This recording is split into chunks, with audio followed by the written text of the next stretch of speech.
of Africa is a design poverty. It's a man-made poverty. It has to end. You are not poor because you are black. You are not poor because you didn't go to school. We have more doctors in Africa than in Europe. We have more engineers in Africa than in Europe. Oh my goodness and my dear. It's because we are not free financially. Once we are free financially, we will be free economically. Once we are free economically, we will be free politically. So we have to create our own financial system which will replace IMF and World Bank. That's the key of this debate. Do not go away, please. God-given solution, it will follow after this. Please subscribe that this reach to many people. Register. Be a member of this movement. We might liberate Africa. God is calling you all 54 African presidents. Please hear me, Excellency, to urgently meet at the African Union and create continental Pan-African taxes to each of 54 African countries, to goods and services and everything that is exchanged in terms of money. You will be able to collect every 7 to 10 years almost $500 billion to $1 trillion. Is it this possible? Yes, it is possible indeed. Remember, Nigeria created what is called Mandela tax from 1970 to 1994. That Mandela tax was to liberate Southern Africa against apartheid. Everyone who was working in the government, they did collect 2% on their salaries, and they managed to collect within those 2 decades almost $61 billion. While that moment, Nigerian GDP on 1990s was only $54 billion. But now it is almost $600 billion. If they manage on that moment to collect $61 billion alone, what about 54 countries now? We are logically able to collect $500 billion every 7 to 10 years. You should also know that throughout history, Europe taxed 3 times in average everything more than Africa. So, as European taxpayers for centuries suffer to conquer Africa, it is time for African taxpayers to suffer and liberate and build Africa. The private sector will be the one in collecting those taxes to avoid corruption. By creating that Mandela tax, Nigeria did not ask advice to England, did not ask advice to the United States of America, did not ask advice to IMF or World Bank, did himself create that Mandela tax to help our brothers to be free from apartheid, and they've been successful. African people have for centuries built other continents. Through continental taxes will be given the opportunity to build their continent, and we are ready to do so. What I know, I have sleepless years since September 2019 until now. The Lord calling me to tell you leaders, please, Excellencies, hear me. I don't know why it's urgent. Do not take this decision separately. Meet all together. Create continental taxes. You will be able to liberate us financially. And the Lord is insisting, build 2 continental infrastructures which are under Agenda 2063. Integrated high-speed railway which will connect all 54 capital cities, and the Grand Inga Dam which is capable to electrify all capital cities. And once it's done, you will continue to collect those taxes, adding to the shares of those infrastructures. You will be able to feed African Development Bank to almost $1 trillion of capital, and it will become the IMF of Africa, it will become the World Bank of Africa, it will become the ISBN of Africa, it will become the Exim Bank of Africa.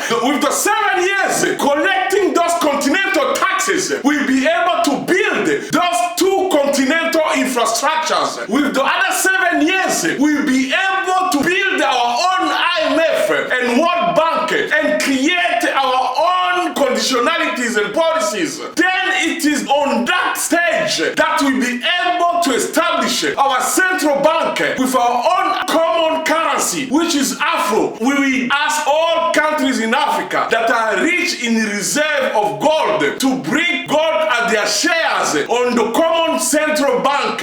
Might have enough reserve assets asset for this currency. It is from there that we feed enough fund to our people. You should know that the difference between African people and European people is just because European people have got enough fund, enough money on the street. The whole process of African financial liberation, how and where and which sectors to collect this $1 trillion and how to go about it efficiently is written on this book. I'm the author. The title of the book is Africa, the Rising Economic Power. It is not my book. It's a God-given plan. It is available on Amazon in English and French. And if you want to get it, the link is below this video. You will know much more in detail. A call to all African people. A call to all Pan-Africanists. A call to especially African diaspora worldwide. We are calling you to join our movement, which is in South Africa. It is composed by few African diaspora. We are calling you without discrimination to join us, to go to every single African Union General Assembly at the door and to impose this process to happen. No money will be asked from you. You will buy your own ticket by yourself. You will book your own hotel. All what is needed is your physical presence, that we might help our president. On this generation, we have good presidents, but they are in jail. We don't help them as Pan-Africanists, as activists. We have to help them to help us. They are ready to act. We just gonna insist the total financial liberation of Africa. African population is about to double. If we don't liberate ourselves financially, we just gonna eat each other. I'm sorry about this strong word, but if we manage and create our own World Bank, God is saying, go into your people. It's the same money. You'll be free financially. He will support you. God is saying He's the one who protected you from slavery, using William Wilberforce to fight against slavery. Otherwise, brothers and sisters, oh my goodness, you could be slave as you speak now, but He helped you. He's saving you from sicknesses.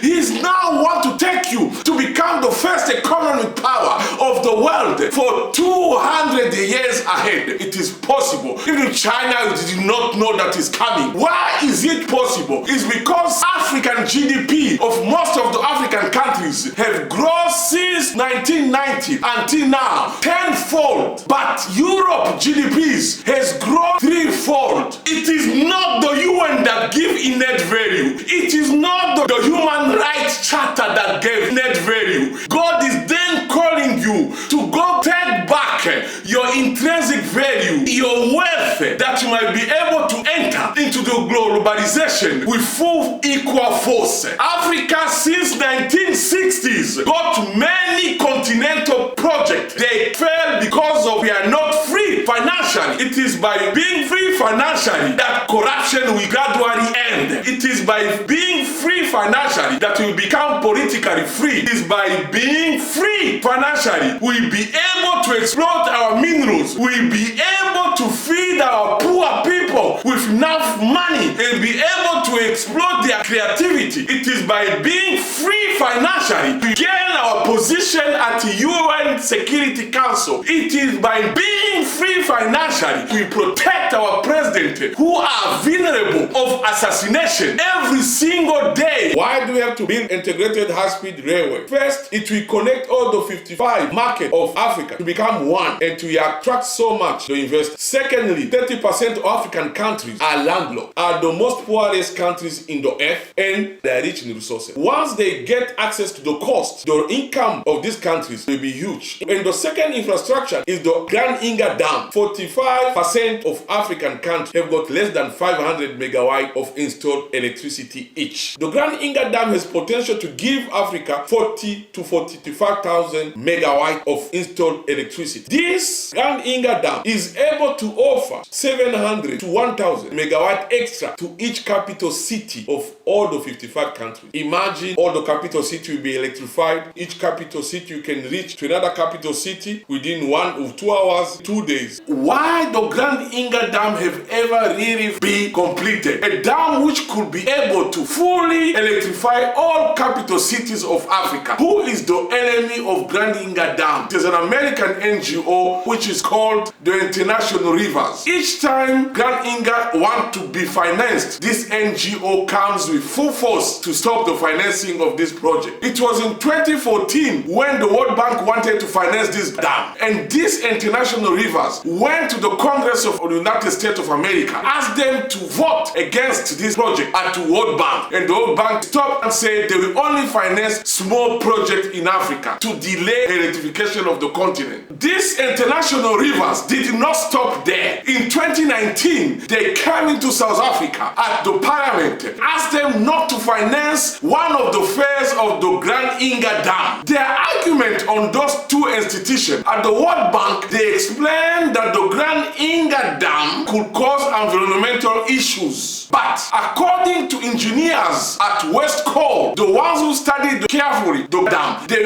managed to show that they will be able to avoid any environmental issue. But when this NGO came into South Africa and used other local NGOs and they opened their branch, they explained to the parliament that it will bring more debt to Eskom, a company that supply electricity into South Africa, by saying that they were diverting from their own environmental work that they usually do. It seems that this NGO is just created to keep Africa into dark, because it shows that they are not active except against Grand Inga Dam. Now as we speak, Germany is taking advantage, starting to take energy from Inga and exporting to the market of Europe. That's how far things are going. Why Africa, we are slipping into the dark, expecting that European Union will help us to finance this project. You can see now all the delays comes because we have got no financial freedom. To know more, please follow this 30-minute video.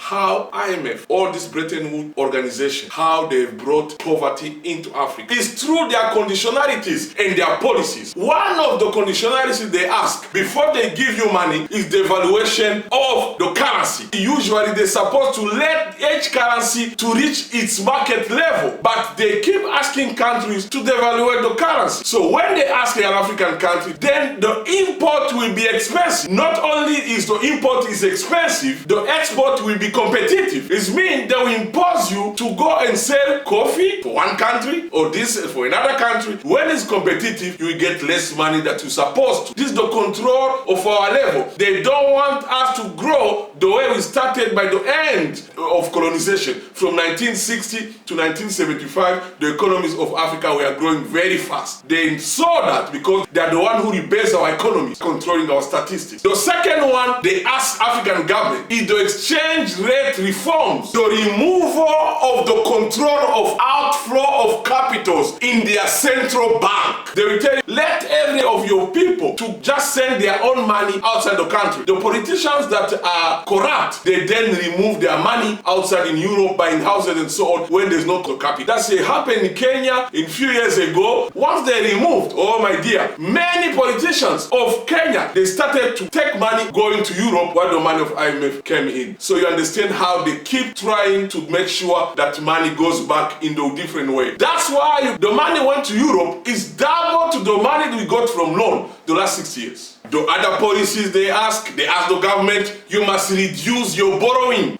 Oh, you must reduce the spending on education, on health, and so on. That's why you see this boy, he's still poor the last 60 years. Now, we are responsible. Do we gonna let it continue? No, my dear. The Lord is calling us, it must end. The other conditionality, put higher the interest rate. If you put higher the interest rate, obviously there won't be investment. The other was policy, they will ask African countries, they will open market. An open market for them to come with more incentives. But when you want to export stuff on their own, they won't do the open market. And they will tell you not to subsidize your companies. Why they are subsidizing their companies and they are increasing the market share of their companies in our market. How crazy it is a slavery, my dear. The poverty of Africa is a design poverty. It's not natural poverty. You are not poor because you are black. You are not poor because you are African. You are not poor because you didn't go to school. Oh my goodness and my dear. It's because we are not free financially. Once we are free financially, we will be free economically. Once we are free economically, we will be free politically. The second president of the United States of America, John Adams, he wrote that there are two ways to conquer and enslave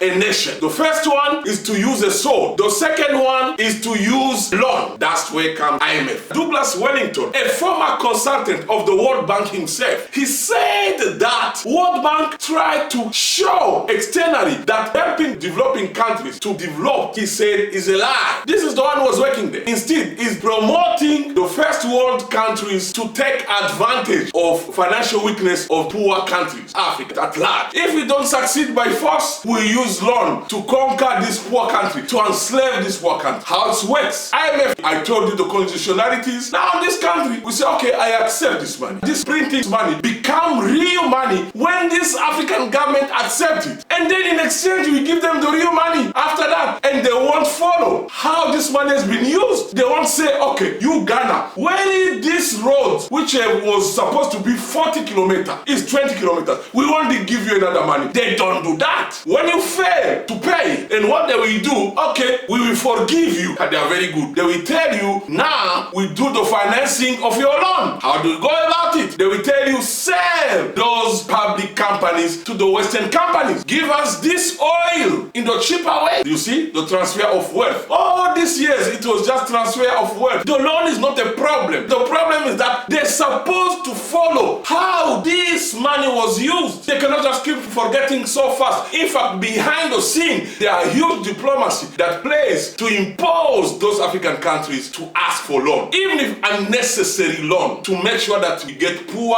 and poor and poor. That's the case. As an African, you must know absolutely why we are poor. It is not natural. It's a designed poverty. It's a man-made poverty. It has to end. The slavery when it came, they didn't know that it will end. The colonization when it came, they didn't know that it will end. These powers are weak. Please subscribe that this reach to many people. Register. Be a member of this movement that we might liberate Africa. When it comes to natural resources, minerals in Africa, almost all minerals has been transferred to the Western banks, to the Western companies through bilateral and multilateral contracts, which are not easy to change partnership for years and years. And you cannot believe how much Africa gets out of it. It's almost a free transfer of wealth from Africa to the West, with at large the participation of World Bank and IMF. Africa has got 78% of the world reserve of diamond. It's gone through those contracts. Africa has got 89% of the world platinum reserve. The ones they use for cars is gone. Africa has got 81% of the world reserve of chrome, 61% of the world reserve of manganese. Africa owns 60% of the world reserve of cobalt. Is gone, my dear. Africa has got 80% of world reserve of cotton, 60% of world reserve of cobalt, 20% of world reserve of uranium. All these are future strategic minerals. Africa has got 10% of world reserve of oil, and they keep getting more and more discoveries on oil and gas, and they've got 40% of reserve of iron. But all this is almost transferred through contracts. Why? The financial weakness. We must create our own IMF. That's the only liberation of Africa. Write email. Come join us. This is the last fight of faith to liberate totally Africa. This is the last stage of the Lord Jesus Christ that he started from using William Wilberforce to liberate us from slavery in 18th century. And then he used born-again Christian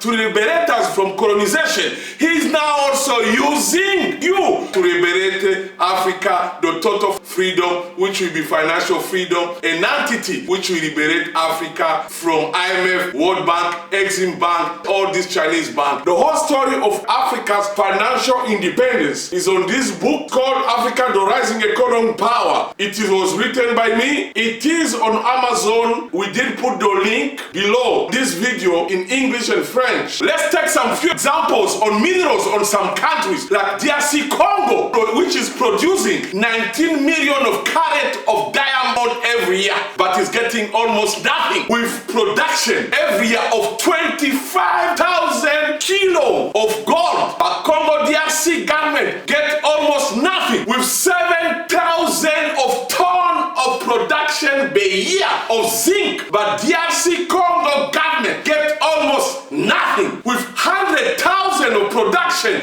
of cobalt per year. But DRC government does get almost nothing, with 1 million ton of production of copper at DRC every year. But the government does get almost nothing. But this does not mean it's because there's corruption in Congo. No. Yes, internal corruption is participating, but at large, the participation of the Bretton Woods organization has insisted to government of Congo after the war to remove the dictator Mobutu in the year 2000 to the new government to put in hands some of these major minerals to the hands of the Western chosen company. And they say they are able to produce because they have money and technology, but you are not able to do that. Since 2000 until now, the government of Congo have never get anything because these companies, the government Congo thought they will come with their own capital. Instead, they went and asked loans, these minerals of Congo, and they made them as a guarantee and give into the hands of the Western bank.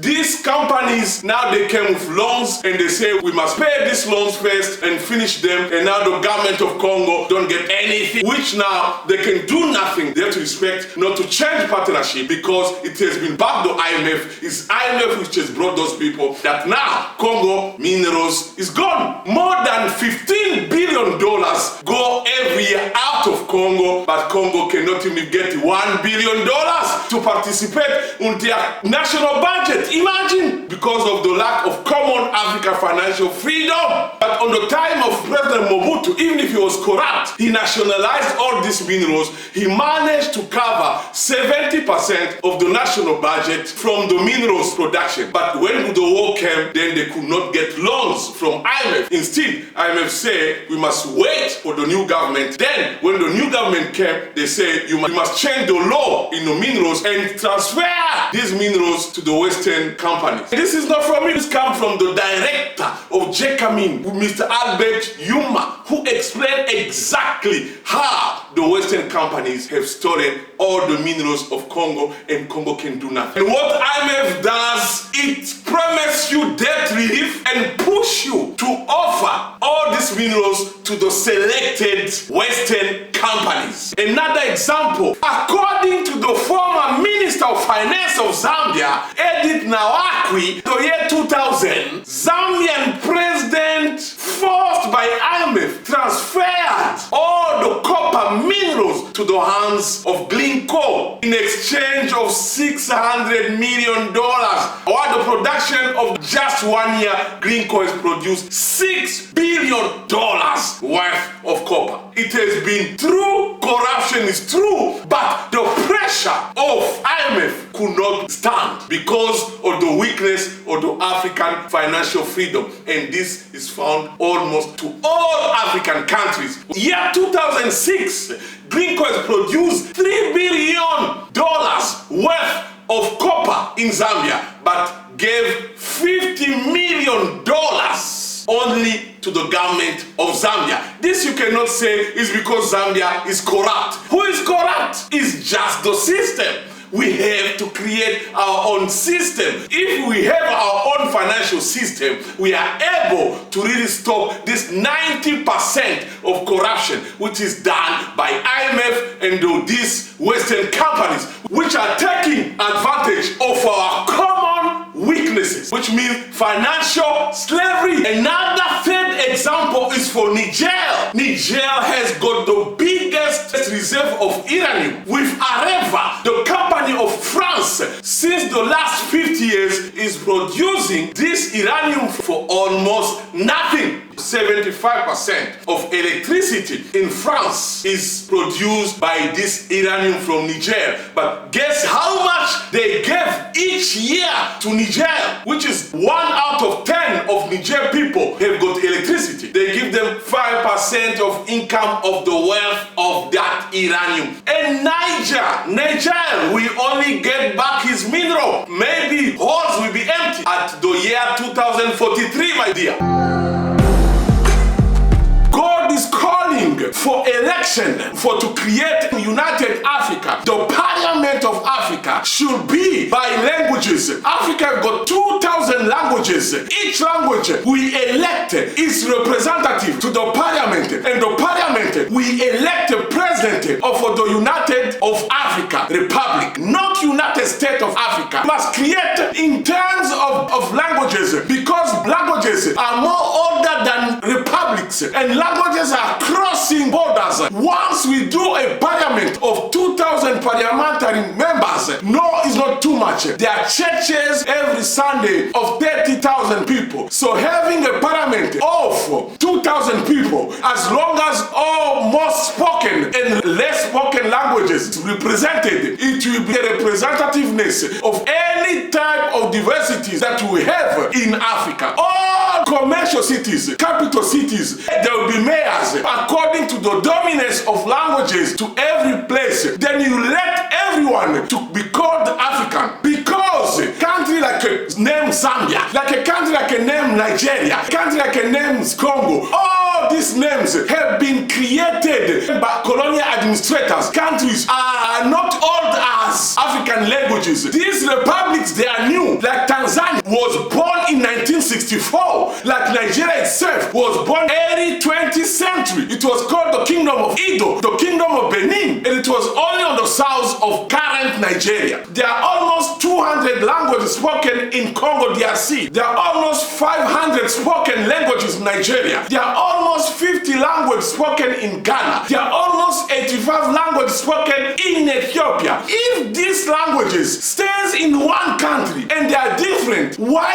not they cannot stay all over the same? Why that you can tolerate another one which is different to you, nearby you cannot stay with another one? By forecasting election according to the languages, it unites and strengthens the continent as a one entity more than using countries. When come to security in Africa, once we are united politically, we'll be having 3 million active soldiers. If you look at the size of each country now, while United States of America has got only 1.3 million soldiers, while China has got now 2.6 million soldiers, Africa will be the country with the biggest military. The military expenditure of the whole Africa is almost equal to Russia and Germany, is above France and England. With such capacity, we will then be able to stop any war, any terrorist attack within our continent. We will live peaceful with our brothers of Europe, of China, of United States of America, because all of us are created by God Almighty.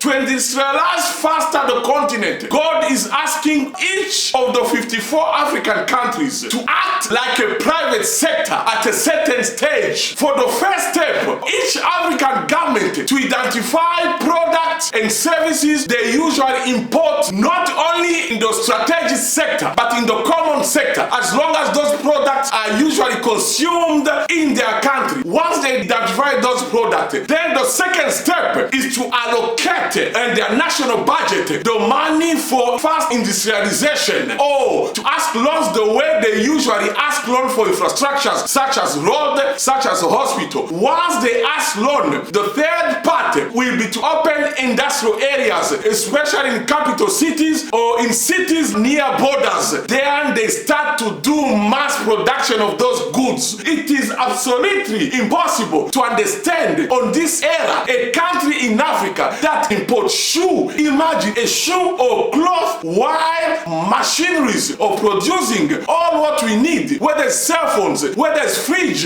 whether it's shoes, whether it's cloth, whether it's soaps, everything that we import, these machineries are cheaper on this era more than the past generation. When you go to Asia, there's too much competition on these machines. Those manufacturing machines, once you buy, they come themselves, they plan the industry, they even train your employees, they even show you how to get natural resources. So it is absolutely easy to industrialize a country in a short time. According to the Cabbage, an American express company with 200,000 to 500,000 US dollars, you can create and manufacture. Then a country in Africa which initiates $50 million can easily open 100 manufacturers. The local market will sustain these companies, and when they reach at growth stage, usually which happen between 2 to 3 years, then this government of Africa will sell these companies into the private sector. It is easy to industrialize that way because private sector usually like to buy companies they've already started to work than to create. Even if these companies manage to grow faster and bring profit for the government, they should be sold as urgent as possible, not to allow them to become zombie in the future because of the corruption that can rise within them in the process. The advantage of this industrialization scheme is that the Africa will be industrialized faster. The second one is the import will decrease and the export will increase. There will be more job created. By selling them, government will get back the money to pay the acquired loan. With the coming overpopulation, there is no way that Africa can expect that foreign investment will be able to offer enough job. It is very important that we create our own industries to avoid to have an economy which is similar such of Brazil, such of South Africa, because these countries got a lot of foreign investment, but still they have inequality. We must work like India and China. They focus on skills and local manufacturing while they are still attracting foreign investment. That's the approach that the Lord is asking you to avoid a huge overpopulation which is coming. Added with the inequality, it will be chaos into our continent. God bless you.